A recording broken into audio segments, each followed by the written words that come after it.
Hello, this is the Sankofa Pan-African series. Breffu, also sometimes referred to as the Queen of St. John, is the legend that we're celebrating in this episode. Please, let's take a moment for you to subscribe to this channel if you've not already done so. Thank you. Breffu is a woman whose legacy has had very little acknowledgement. She was a slave who led a major rebellion against enslavement in St. John Island.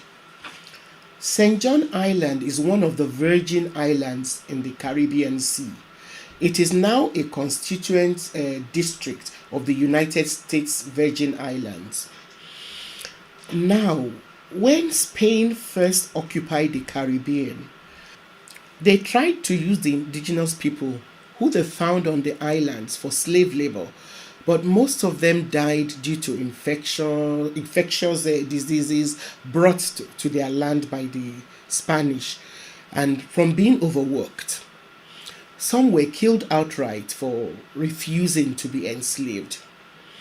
By the late 17th century, the British, French, and Dutch competed for the island of St. John, and it ended up being claimed by the Danes.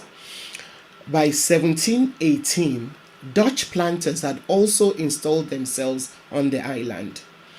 These planters needed people to work on their plantations but could not persuade young people from their countries in Europe to come and work on the islands since the natives had been virtually extinguished.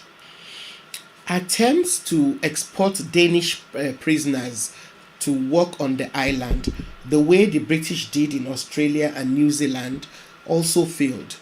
So they turned to Africa for the supply of slaves to work on the island.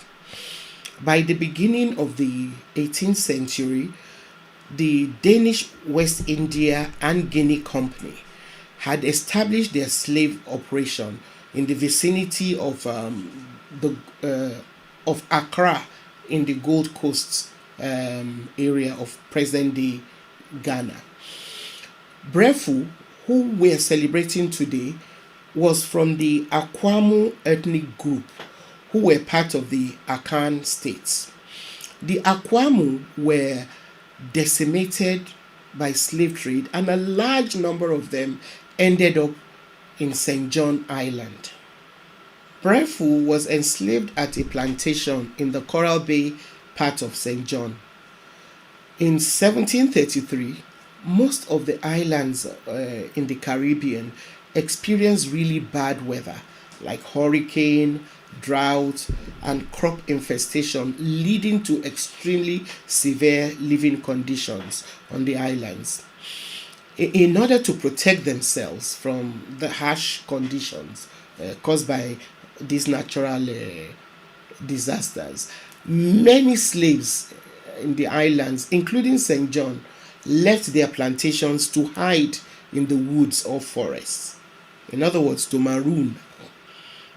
In October 1733, some slaves from an estate on the eastern part of St. John and from the company estate and other plantations around the Coral Bay area decided to escape.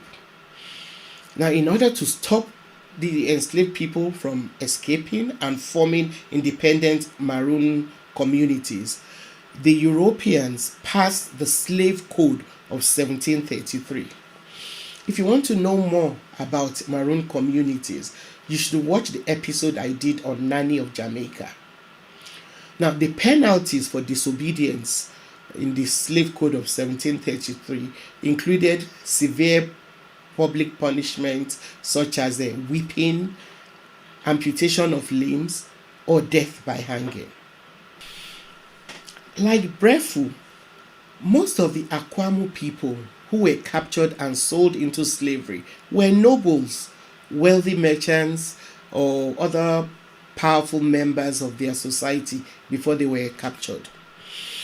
As such, They ended up leading the revolt on St. John Island in 1733. The leaders of the insurrection, including Breffu, started meeting regularly at night to develop a plan. They came up with a strategy to start a revolt, take control of the island, and rule it. So on the 23rd of November 1733, the insurrection started with open acts of rebellion by slaves working in the Coral Bay plantation. An hour later, other slaves joined the insurrection, pretending to be coming to the fort at the Coral Bay to make regular deliveries. The slaves who joined the ones at the Coral Bay plantation had hidden knives which they used to kill most of the soldiers at the fort. After conquering the soldiers, a group of rebels stayed at the fort to maintain control. Another group took control of the estates in the Coral Bay area after hearing pre-arranged signal shots from the fort's cannon. On hearing the signal of the cannon, Breffu entered the main house on the estate on which she had been enslaved and killed both her master and his wife. Taking all the gunpowder and ammunition and accompanied by a fellow slave, Breffu then proceeded to annihilate other slave-owning families that were neighbors of her masters. The slaves killed many of their enslavers on several plantations before moving along to the north shore of the island. They did not destroy any property as they advanced because they intended to take over the estates and resume crop production for their own benefit. While they fought, a white soldier managed to escape and alert the Danish officials. However, the alert was too late, as the slaves managed to take over the fort and fire the cannon from the fort, indicating that they had taken over. A few slave owners managed to escape from the island in their boats, and the Akwamu people took control of most of the island.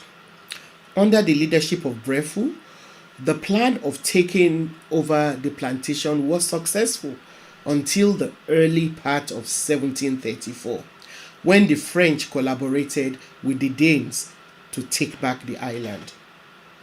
Rather than surrender and become re-enslaved, in April 1734, Breffu and 23 other brave Akwamu rebels committed suicide.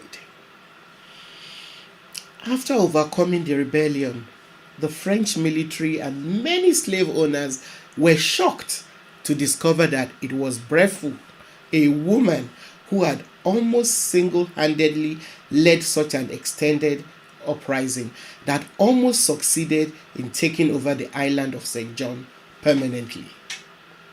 Thank you for watching. Don't forget to subscribe if you've not yet done so. Please help share our videos and like them. See you next time.